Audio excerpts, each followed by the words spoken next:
오늘의 사연 시작합니다. 안녕하세요. 채널에 정말 기가 막힌 일들이 많더군요. 그래서 저도 이렇게 용기를 내서 제 이야기를 한번 해볼게요. 저는 38살이고 여자입니다. 저는 한 번의 이혼의 아픔이 있습니다. 남편과 시어머니가 저한테 저지른 짓 때문에 이혼을 했어요. 결혼한 지 5년 만에 일이네요. 정말 사람이 어떻게 그러나 할 정도로 기가 차네요. 남편의 외도, 불륜, 상간녀 뭐 이런 단어는 제 인생에 없을 거라고 생각하며 살았어요. 그런데 이렇게 되고 보니 누구에게나 생길 수 있는 일이고 그게 나도 예외는 아니구나라는 생각이 들어요. 왜 내 남편은 특별하다고 생각했을까요? 남편도 세상에 수많은 사람들 중에 하나일 뿐인데요. 배우자를 속이고 불륜을 저지르고 있는 사람이 세상에는 정말 많은데 말이죠. 물론 그렇지 않은 사람이 더 많다는 거 알아요. 하지만 그런 사람인지 아닌 사람인지 어떻게 알 수 있을까요? 저는 남편이 불륜을 저지를 거라고는 단 한 번도 상상조차 하지 않았거든요. 그랬던 사람이 그런 짓을 했으니 다시 누군가를 믿기는 참 힘들었어요. 그런데 더 기가 막힌 것은 남편의 불륜에 시어머니가 관련되어 있다는 거였어요. 시어머니가 남편이 다른 여자를 만나는 것을 다 알면서 모르는 척 눈을 감아주었던 거죠. 그러기만 했으면 다행이겠지만 시어머니는 한술 더 떠서 남편이 그 여자를 편하게 만날 수 있도록 말도 맞춰주고 그 여자와 함께 살 집까지 얻어준 겁니다. 그리고 남편은 저를 내쫓고 그 여자와 결혼하려는 계획을 세우고 있었던 거예요. 물론 시어머니가 옆에서 계획이 성공하도록 도와주는 역할을 했고요. 먼저 제가 결혼한 이야기부터 해볼게요. 남편은 저보다 3살 많아요. 저는 남편과 3년 정도 사귄 뒤에 결혼을 했습니다. 남편은 대기업을 다녔고 저도 회사원이었어요. 연봉은 당연히 남편이 더 높았습니다. 성격도 잘 맞았고 남편은 좋은 남자라고 생각했죠. 그리고 오래 사귀어서 남편을 잘 알고 있다고 생각했습니다. 그래서 남편과 결혼을 한 것이죠. 저와 남편은 아이를 빨리 가지기로 했어요. 남편이 3대 독자여서 시댁에서도 빨리 아들을 낳기를 바랬어요. 신혼 초부터 임신을 하기 위해서 정말 많은 노력을 했네요. 간절히 원하면 이루어진다고 하는데 아니었어요. 날짜도 잘 맞춰서 하는데도 아이가 생기지 않았어요. 임신에 좋다는 음식도 다 먹어보았고 병원에서 하라는 대로 다 해보았지만 안 되더라고요. 몇 차례 유산을 하게 되었고 결국 시험관까지 해보았지만 끝끝내 생기지 않더군요. 둘 다 몸에는 아무 이상이 없는데 그러더군요. 저는 정말 몸과 마음이 망가질 대로 망가질 때까지 아이를 가지기 위해 노력했습니다. 결혼하고 5년 동안 노력했지만 끝끝내 아이는 저에게 오지 않았어요. 정말 오랜 시간 동안 공을 들였지만 다 헛수고였습니다. 저희 부부는 직접적으로 말은 하지 않았지만 아이를 포기하는 지경까지 오게 되었어요. 그러면서 부부 관계 횟수도 점점 줄었지요. 저에 대한 남편의 사랑이 식었다는 것이 느껴지더군요. 그때 저는 너무나 지쳐있는 상태였어요. 시부모님이 시도 때도 없이 아들 손자 타령을 해서 스트레스를 받는 거는 둘째 치더라도 이번엔 잘 되겠지라고 기대했다. 역시 이번에도 아니구나 하고 실망하고 다음번에는 되겠지 기운 차리자 했다. 또 실망을 하는 상황이 계속 이어지니 정신적으로 받는 스트레스가 말도 못했어요. 그러다 보니 살도 빠지고 탈모까지 생겼어요. 제가 이런 상태라서 남편한테 신경 쓸 여력이 없었습니다. 남편이 당연히 그런 저를 이해해 줄 거라 생각했어요. 남편도 힘들었다는 거 알아요. 하지만 저는 유산까지 했었고 솔직히 제 한 몸 돌보는 것도 버거웠으니까요. 오직하면 제가 여자로서 가치가 없다고 느껴지기까지 했으니까요. 열등감이 심했습니다. 하지만 남편에게 힘들다는 이야기를 할 수 없었어요. 어느 순간부터 제가 힘든 내색을 조금이라도 보이면 일하느라 힘들다고 저 아니어도 힘든 일 투성인데 집에서라도 좀 편하게 있자고 짜증을 내기 시작하더라고요. 집안 꼴이 이게 뭐냐고 트집을 잡으면서요. 남편이 처음부터 그러지는 않았어요. 결혼 초창기에는 저를 위로하고 다정하게 감싸주던 사람이었거든요. 집안일도 같이 도와주었고요. 그런데 이제는 얼굴만 보면 짜증을 내니 도저히 안 되겠더라고요. 남편하고 하루가 멀다 하고 싸우니 무슨 방법을 내야만 했어요. 그래서 남편하고 상의해서 제가 일을 잠깐 쉬기로 했어요. 그리고 아이 문제는 하늘에 맡기자고 했죠. 너무 집착하면 안 생기는 거라고, 오히려 마음을 비우면 좋은 결과가 있을 수도 있다 하더라고요. 남편도 좋은 생각이라고 했고 부부 사이가 조금은 회복되더군요. 하지만 결혼 전이나 신혼 초에 서로 아끼고 사랑했던 것처럼까지는 아니었어요. 대화가 줄었고 서로에 대한 관심이 줄었어요. 그러니 그냥 얼굴 보면 으르렁대고 싸우지 않을 뿐 그 이상 관계 회복은 안 되었던 거죠. 그래도 저는 싸우지 않는 게 어디냐 싶었어요. 살다 보면 또 좋은 날이 올 거라 생각했거든요. 그리고 제가 먼저 노력하자 했어요. 평생 같이 살 사람인데 계속 이대로 살 수는 없었으니까요. 그래서 남편이 좋아하는 음식을 해놓고 남편이 퇴근하기를 기다렸어요. 그런데 남편이 시댁에 일이 있어서 들렀다가 온다는 거예요. 그러면서 밥은 저 혼자 먹으라고 하더군요. 오랜만에 둘이서 오붓하게 밥을 먹으면서 기분 좀 내려고 했는데 김이 팍 새더라고요. 남편은 밤늦게 들어왔어요. 무슨 일이냐고 물었지만 대답을 해주지 않더군요. 그 뒤로 남편은 일주일에 3-4번씩 시댁에 갔어요. 시댁에 가는 횟수도 횟수지만 어떤 날은 잠까지 자고 오는 거예요. 그래서 시어머니에게 전화했지만 별일 아니라고 신경을 쓰지 말라는 말만 하더군요. 도대체 무슨 일 때문에 그러는지도 이야기해주지 않으니 답답했어요. 그렇다고 저도 간다고 하면 남편은 정색을 하면서 기다리라고만 하는 거예요. 나중에 어련히 이야기 안 해줄까 봐서 그러냐고 하면서요.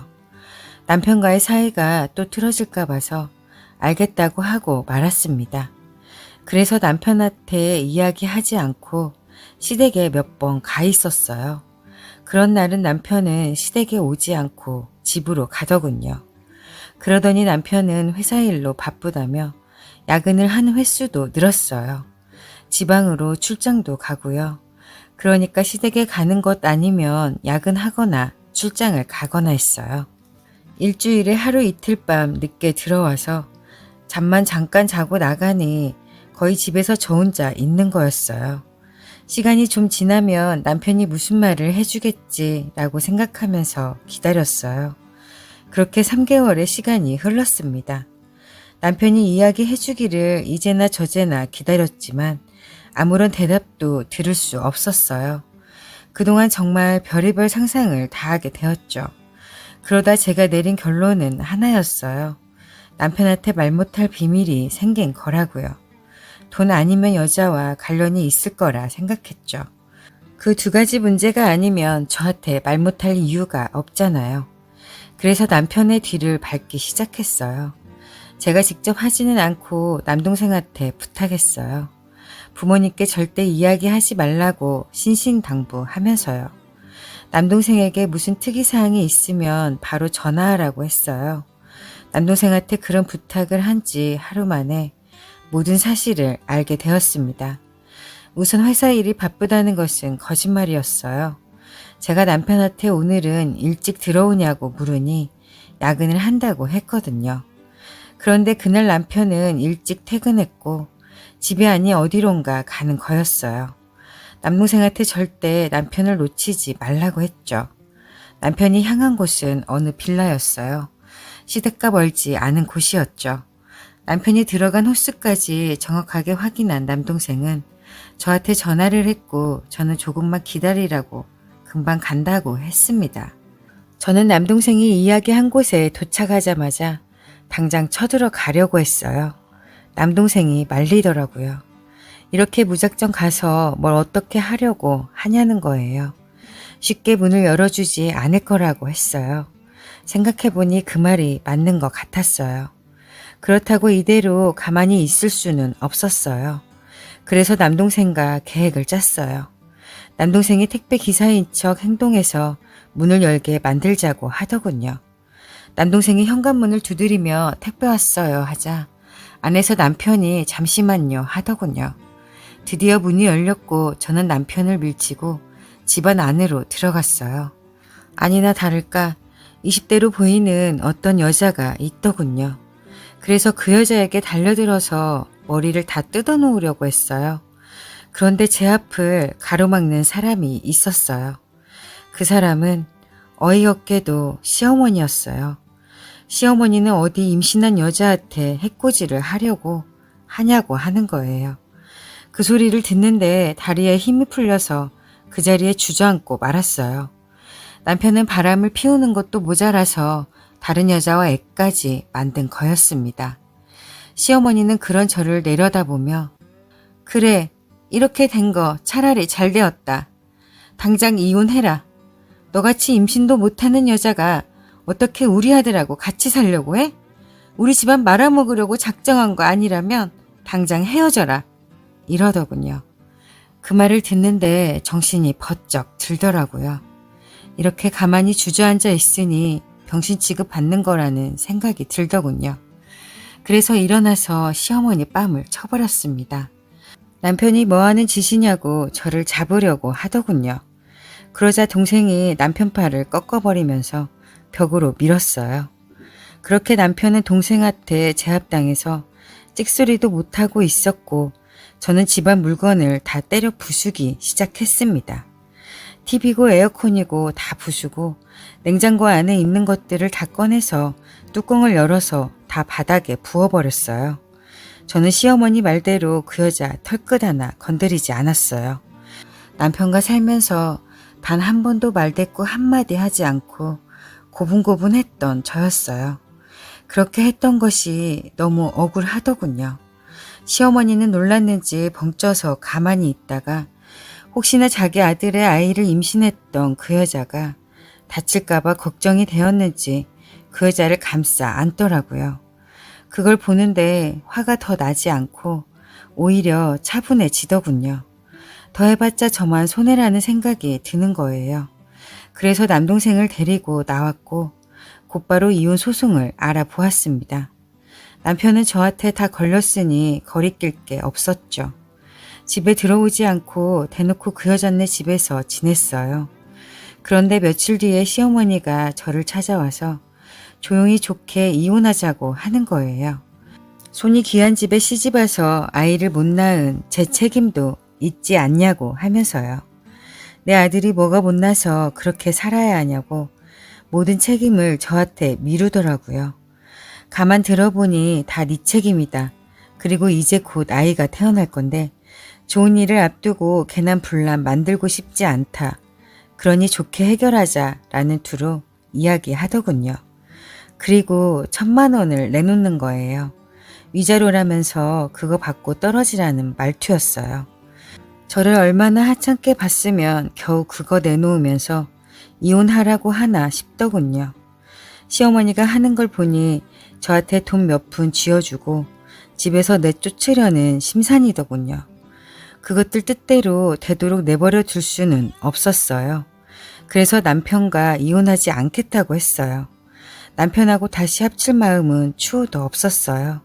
그리고 급한 쪽도 제가 아니었고요. 남편과 시어머니는 어떻게든 아이가 태어나기 전에 모든 것을 정리하려고 할 거라고 생각했으니까요. 그렇게 나오자 시어머니가 많이 당황하더군요. 저는 다 이해한다고 만약 애 낳으면 제가 낳은 아이처럼 잘 키우겠다고 했죠.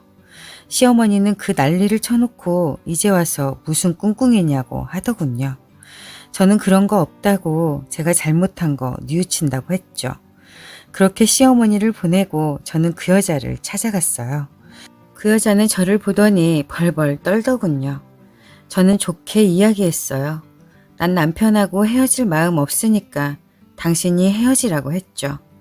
그랬더니 임신까지 했는데 아이는 어떡하냐고 안 된다고 하더군요. 그래서 아이는 내가 잘 키워준다고 했어요. 그리고 남편하고 정 못 헤어지겠으면 만나라고 했어요.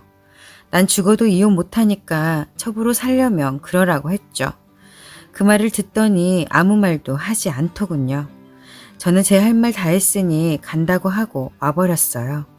유부남과 바람을 피우고 임신까지 한 여자가 생각이 똑바로 바뀌었다고는 생각하지 않았어요. 하지만 처녀가 아무리 남자가 좋아도 평생을 상간녀로 산다는 결정을 절대 하지 않을 거라는 거는 예상하고 있었어요. 그리고 그 예상은 딱 들어맞았어요. 그날 남편이 집으로 찾아와서 제발 이혼해달라고 무릎 꿇고 비는 거예요. 해달라는 거 다 해준다고 하면서요. 갑자기 왜 그러냐고 했더니 그 여자가 저와 이혼하지 않으면 아이도 지운다고 하고 다신 자기를 찾아오지 말라고 하며 자기네 집으로 가버렸대요. 남편은 자기는 다른 거 바라는 거 없다고, 남들처럼 아이를 키우면서 평범하게 살고 싶다고, 그러니 저보고 그만하자고 하더군요. 자기는 결혼 생활 하는 동안 충분히 힘들었으니 행복해질 권리가 있다고요. 자기만 힘들었나요? 남편의 말을 들으니 완전히 마음이 떠났다는 거를 알겠더라고요. 그래서 뭐를 어떻게 해줄 거냐고 했죠. 자기 전 재산을 다 준다고 하더군요. 그 여자만 있으면 된다고요. 그래서 알겠다고, 그렇게 해주면 이혼한다고 했죠. 남편은 다음날 집이며 예금이며 모든 것을 다 제게 주었어요. 그리고 협의 이혼을 하게 되었습니다. 이혼이 결정되고 구청에 신고까지 해서 완전히 남남이 되었어요. 하지만 저의 복수는 끝나지 않았습니다. 저는 협의 이혼을 진행하는 동안 남편과 그 여자가 불륜을 저질렀고 그 여자 뱃속에 있는 아이의 아빠가 남편이라는 것을 증명해 줄 증거를 조금씩 모으고 있었거든요. 저는 그것을 잘 정리해서 제가 알고 있는 남편 회사 사람들한테 다 보냈어요. 회사의 소문은 금방 퍼졌고 회사 사람들은 남편을 멀리하기 시작했다더군요. 그러자 남편은 그걸 견디지 못하고 회사를 그만두더군요. 지금은 작은 공장에서 일하고 있고요. 그리고 그 여자한테 상간녀 소송을 걸었어요. 남편과 시어머니가 번갈아 가면서 전화해서는 욕을 하더군요. 제가 돈에 환장한 여자라고요. 그러거나 말거나 그 여자한테 위자료를 받았네요. 물론 남편이나 시어머니의 돈이겠지만요. 남편은 그 여자와 혼인신고만 하고 살았고 그 여자는 딸을 낳았어요. 그리고 딸을 낳고 몸을 풀자마자 시어머니의 돈을 들고 도망갔다더군요. 이혼 서류와 아이를 잘 부탁한다는 편지를 남겨놓고요. 제가 생각에는 그 여자는 처음부터 그렇게 돈이 목적이었던 것 같아요. 아들 손자를 바라던 시어머니는 결국에는 손녀를 얻었고 며느리에게 사기를 당했고 또 아들이 2번 이혼하는 것을 그냥 두고 볼 수밖에 없었던 거죠. 그놈과 이혼한 지 벌써 3년이 되었습니다. 저는 곧 결혼합니다. 제가 겪었던 아픔까지 다 보듬어주는 착하고 좋은 남자입니다. 이혼 후에 저는 다시는 결혼은 물론이고 연애도 하지 않으려고 했습니다. 그런 제가 마음을 열 때까지 옆에서 묵묵히 기다려준 고마운 사람이에요. 예비 시댁에서도 제 사정 뻔히 다 알고 있어요. 다행히도 예비 시부모님들이 이해를 해주셨고 과거는 과거일 뿐이라고 결혼을 허락해 주셨어요. 그리고 혼수로 아이를 해가요. 전 남편하고는 헤어지라고 그렇게 애가 안 생겼나 봐요. 사랑하는 예랑과 앞으로 태어날 아이와 함께 정말 행복하게 잘 살게요. 이야기 들어주셔서 감사합니다.